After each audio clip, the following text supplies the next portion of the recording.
আসসালামু আলাইকুম ওরহমতুল্লাহি ওবরকাতুহু। আলহামদুলিল্লাহি রব্বিল আলামিন ওয়াসসালাতু ওয়াসসালামু আলা সাইয়্যিদিল আমবিয়াই ওয়াল মুরসালিন ওয়া আলা আলিহি ওয়া আসহাবিহি আজমাইন, আম্মা বা'দ। আউযু বিল্লাহি মিনাশ শাইতানির রাজীম। ফাওয়াসওয়াসা ইলাইহিশ শাইতান। প্রিয় দর্শক ও শ্রোতা, মানুষের শরীরে যেভাবে রোগবালাই বাসা বাঁধে, ঠিক তেমনিভাবে মানুষের অন্তরেও রোগ বাসা বাঁধে। কিন্তু আফসোসজনক হলেও সত্য যে আমরা অনেকেই শারীরিক রোগ সম্পর্কে সচেতন হলেও আন্তরিক রোগ সম্পর্কে আমরা সচেতন নই। মানুষের শরীরে যেসব জটিল রোগ হয়ে থাকে তন্মধ্যে অন্যতম একটা হলো ক্যান্সার। ক্যান্সারকে মরণ ব্যাধি বলা হয়। ক্যান্সার মানুষকে তিলে তিলে মেরে ফেলে। ঠিক তেমনিভাবে মানুষের অন্তরে যেসব রোগ হয় তন্মধ্যে অন্যতম একটা রোগের নাম হলো ওয়াসওয়াসা। ওয়াসওয়াসা নামক রোগটাও মানুষের দিনকে তিলে তিলে ধ্বংস করে ফেলে। কিন্তু আমরা যারা আমাদের অন্তরের এই ওয়াসওয়াসা রোগ সম্পর্কে তেমন একটা ধারণা রাখি না, আমাদের অজান্তেই হয়তো আমাদের দিন ধ্বংস হয়ে যাচ্ছে। আসলে এই বিষয়ে আলোচনার প্রয়োজন পড়েছে একজন ভাইয়ের প্রশ্নের পরিপ্রেক্ষিতে। বেশ কিছুদিন যাবৎ ওই ভাই আমাকে মেসেজ করছিলেন। এক অদ্ভুত কিসিমের ওয়াসওয়াসার রোগে তিনি আক্রান্ত। তিনি আমাকে বলেছেন যে তিনি যে কোনো আমল করেন না কেন, যে কোনো কাজ করেন না কেন, তার মনে এই ওয়াসওয়াসা আসে যে এই কাজটা, এই আমলটা আগেকার কোনো নবী রাসূল করেছেন কিনা। চিন্তা করে দেখুন শয়তান কিভাবে ওই ভাইকে ধোঁকা দিচ্ছে, কিভাবে কুমন্ত্রণা দিচ্ছে।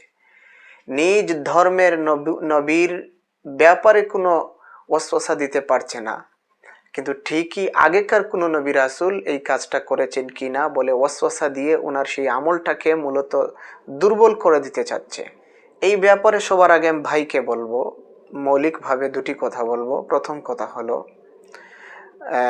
আমাদের ফিকহের কিতাবাদিতে, উসুলে ফিকহের কিতাবাদিতে একটা বিষয় পাওয়া যায়, সেটা হলো শারাইউ মান কাবলানা। আমাদের পূর্ববর্তী নবী রাসূলদের যে শরীয়ত রয়েছে, দিন রয়েছে, এগুলো আমরা মানব কি মানব না, এ ব্যাপারে উলামায়ে কেরামগণ বলেন যে আমাদের পূর্ববর্তী নবী রাসূলদের যে দিন রয়েছে আমরা সেটা মানতে বাধ্য নই।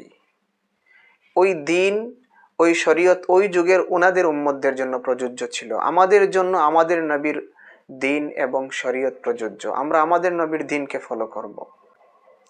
সেই হিসেবে ওই ভাই যে কোনো আমল করতে গিয়েই শয়তান ওনাকে ওয়াসওয়াসা দিচ্ছে যে এই আমলটা, এই কাজটা পূর্ববর্তী কোনো নবী রাসূল করেছেন কিনা, এটা একটা ফালতু ওয়াসওয়াসা, এটা একটা ফালতু ধারণা।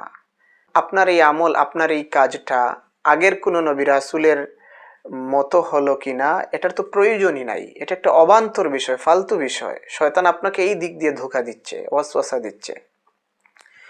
দ্বিতীয় কথা হলো, আমাদের রাসূল যে কাজ, যে আমল করেননি তার সব কিছুও যে আমরা করতে পারবো না, বিষয়টা এমন না। অনেক আমল আমরা চাইলে করতে পারি, সেটা হলো জায়েজ বা মুস্তাহাব কিংবা মুবাহ। এটা উলামায়ে কেরামের কাছ থেকে জেনে নেবেন।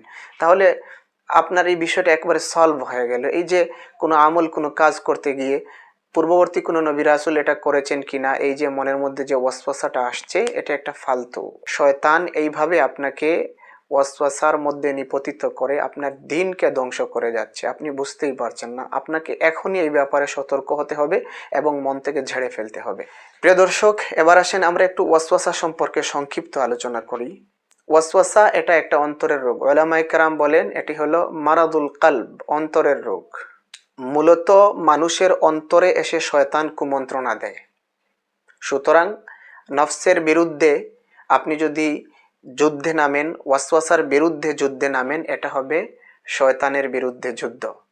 শাইখুল ইসলাম ইমাম ইজ্জুদ্দিন ইবনে আব্দুস সালাম রহমতুল্লাহি আলাইহি বলেন, কারো অন্তরে যদি ওয়াসওয়াসা আসে, এটার সমাধান হলো, এই রোগের ট্রিটমেন্ট হলো যে সে এই ওয়াসওয়াসার বিরুদ্ধে যুদ্ধে অবতীর্ণ হবে। সে এই ওয়াসওয়াসার বিরুদ্ধে কাজ করবে। ওয়াসওয়াসা তার মনে যেভাবে আসছে সে এটার মতো কাজ না করে এটা ঠিক উল্টোটা করবে। কেননা ওয়াসওয়াসা শয়তান থেকে এসে থাকে, আর আল্লাহ তাআলা কোরআনে বলেছেন শয়তান মানুষের প্রকাশ্য শত্রু। সুতরাং কেউ যদি তার নফসের বিরুদ্ধে যুদ্ধ করে, ওয়াসওয়াসার বিরুদ্ধে যুদ্ধ করে, এটা শয়তানের বিরুদ্ধে যুদ্ধ হবে। আর শয়তানের বিরুদ্ধে যে যুদ্ধ করে সে একজন মুজাহিদ, সে জিহাদের সওয়াব পাবে। ইমাম জুয়াইনি রহমতুল্লাহ আলাইহি এই ব্যাপারে একটা কিতাব লিখেছেন, কিতাবের নাম আত-তাবসিরা ফিল ওয়াসওয়াসা। এখানে তিনি বলেছেন উলামায়ে কেরামের মতে ওয়াসওয়াসা হবার মৌলিক দুটি কারণ। একটি হলো মানুষের মস্তিষ্কের মধ্যে হয়তো সমস্যা, এই কারণে তার মধ্যে ওয়াসওয়াসা দেখা দেয়। আরেকটা কারণ হলো অথবা আল জাহলু বিদ্দিন, দ্বীনে ইসলাম সম্পর্কে তার মূর্খতা রয়েছে, জাহালতি রয়েছে, যার কারণে শয়তান এই সুযোগে এসে তাকে ক্যাপচার করে এবং তার মনের মধ্যে ওয়াসওয়াসা দিতে শুরু করে। এটার চিকিৎসা নিয়ে ওলামায়ে কেরাম সলিউশন দিয়ে গেছেন। শাইখুল ইসলাম ইমাম ইবনে হাজার হাইতামি রহমতুল্লাহি আলাইহি তার আল ফাতাওয়াল ফিকহিয়া আল কুবরা নামক কিতাবে বলেছেন, শয়তান যখন মনে কোনো ওয়াসওয়াসা দেয় তখন সেই ওয়াসওয়াসাটাকে মনে জায়গা দেওয়া যাবে না, বিলকুল পাত্তা দেওয়া যাবে না। এটা থেকে মুখ ফিরিয়ে নিতে হবে, এটাকে অন্তরে পেলে পুষে জায়গা দেওয়া যাবে না। আপনি যদি এটাকে জায়গা দিতে থাকেন তাহলে এই ওয়াসওয়াসাটা আরো গভীর হতে থাকবে, কিন্তু আপনি যদি এটাকে পাত্তা না দেন, অন্তরে জায়গা না দেন, তাহলে এটা একসময় চলে যাবে। তিনি বলেন উম্মতের অনেক মানুষ এরকম ওয়াসওয়াসার রোগে আক্রান্ত ছিলেন, তারা এই পন্থা অবলম্বন করে শেষমেশ ওয়াসওয়াসার রোগ থেকে পরিত্রাণ পেয়েছেন। তিনি বলেছেন হাদিসে এসেছে এক সাহাবী আল্লাহ রসুলের কাছে এসে বলেছেন, ইয়া রাসূলুল্লাহ, আমি নামাজ পড়তে গেলে শয়তান এসে আমাকে ওয়াসওয়াসা দেয়। আল্লাহ রসুল বলেছেন নামাজে এসে যে শয়তান ওয়াসওয়াসা দেয়, কুমন্ত্রণা দেয়, এই শয়তানের নাম হলো খিনজাব। তো হাদিসে পাওয়া যায় অজু গোসলের ক্ষেত্রে, নামাজের ক্ষেত্রে এসে যেসব শয়তান ওয়াসওয়াসা দেয় এদের আলাদা আলাদা নাম রয়েছে, কারো নাম ওয়ালহান, কারো নাম খিনজাব, কারো নাম অন্য কিছু।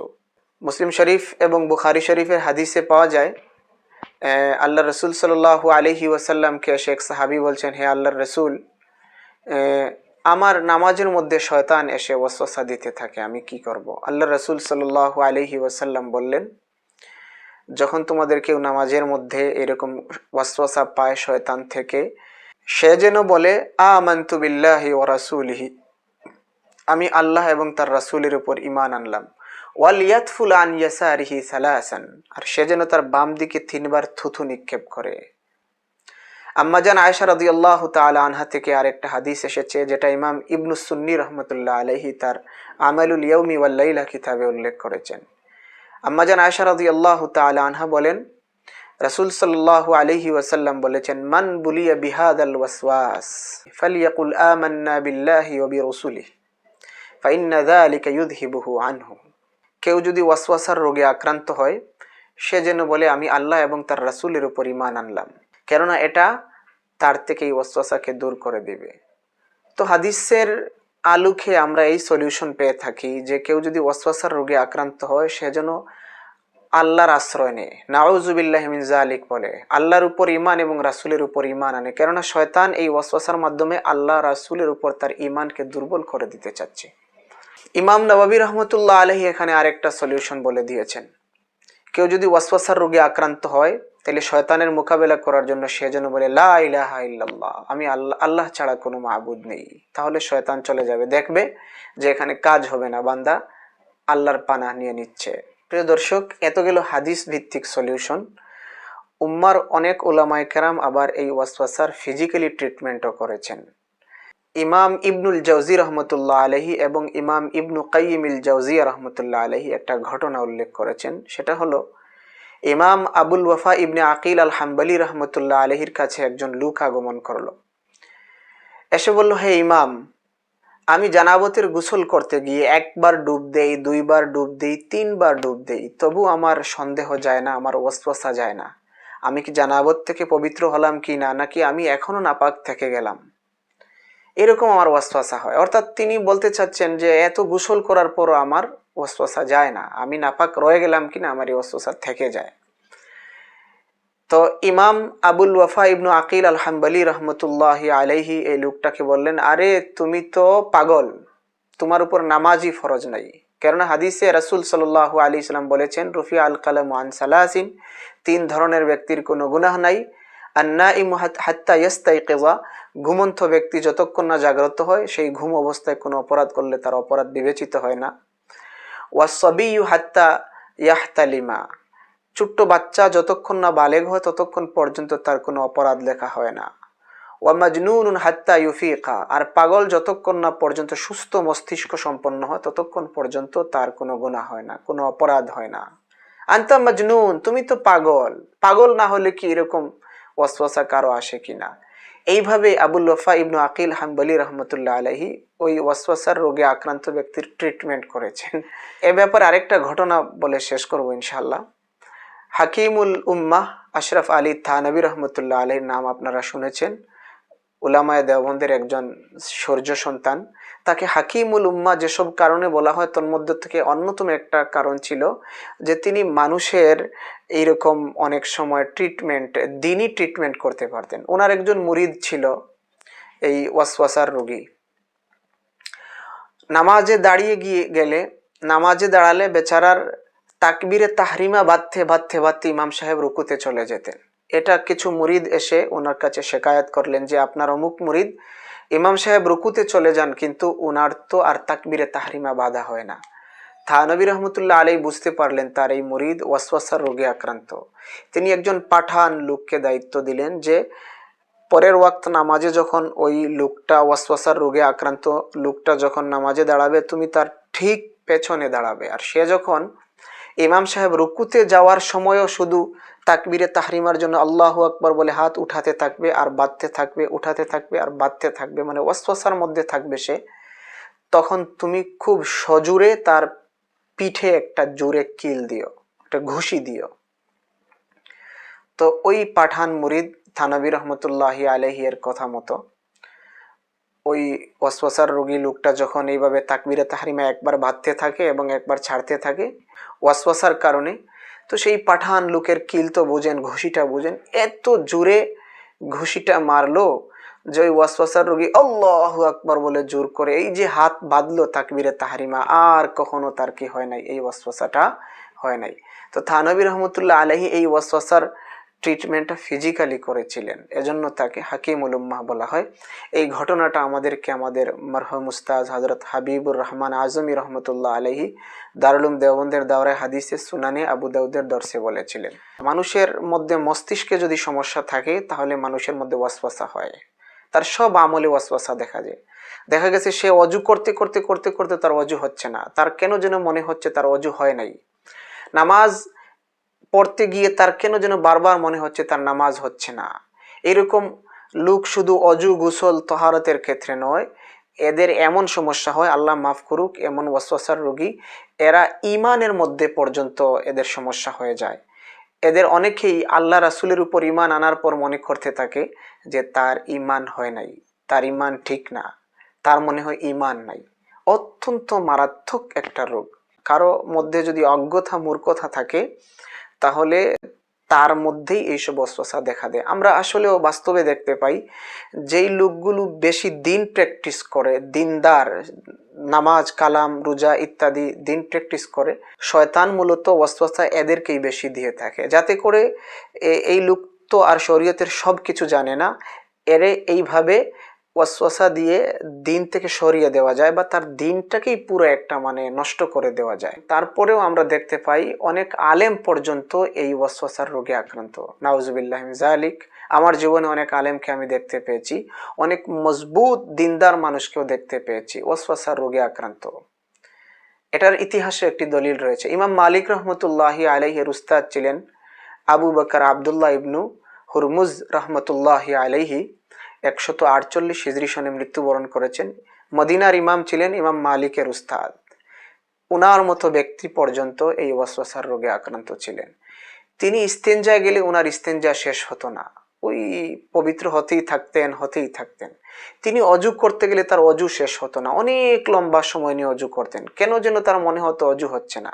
তো তিনি তার অনুসারীদেরকে, ছাত্রদেরকে বলতেন, মুবতালান, আমি হলাম ওয়াসওয়াসার রোগী, লা তাকতাদু বি, তোমরা আমার অনুসরণ করো না। এজন্য কোনো আলেমকেও যদি এই ওয়াসওয়াসার রোগে আক্রান্ত হতে দেখা যায় তো এক্ষেত্রে আলেমের অনুসরণ করা যাবে না। বুঝতে হবে যে এই আলেমের মতো মানুষ ওয়াসওয়াসার রোগে আক্রান্ত হয়ে গেছেন। প্রিয় দর্শক, আমরা যারা জেনারেল শিক্ষিত রয়েছি, সাধারণ মুসলমান রয়েছি, এখান থেকে আমাদেরও সবক নিতে হবে। ওয়াসওয়াসা কি জঘন্য একটা আন্তরিক রোগ, যে অনেক বড় বড় আলেমকে পর্যন্ত আক্রান্ত করে ফেলছে। সেই জায়গায় আমি আপনি কি? এজন্য এই ব্যাপারে আমাদের সজাগ থাকতে হবে। বিশেষ করে এরকম রোগ কারো দেখা দিলে আমাদেরকে ভালো বিজ্ঞ মুহাক্কিক আলেমদের শরণাপন্ন হতে হবে, এবং তবুও কোনোভাবেই যাতে শয়তানকে আমাদের দিন নিয়ে ছিনিমিনি খেলার সুযোগ আমরা না দেই। আল্লাহ তাআলা আমাদেরকে তৌফিক দান করুন। ওয়া আখিরু দাওয়ানা আলহামদুলিল্লাহি রাব্বিল আলামিন।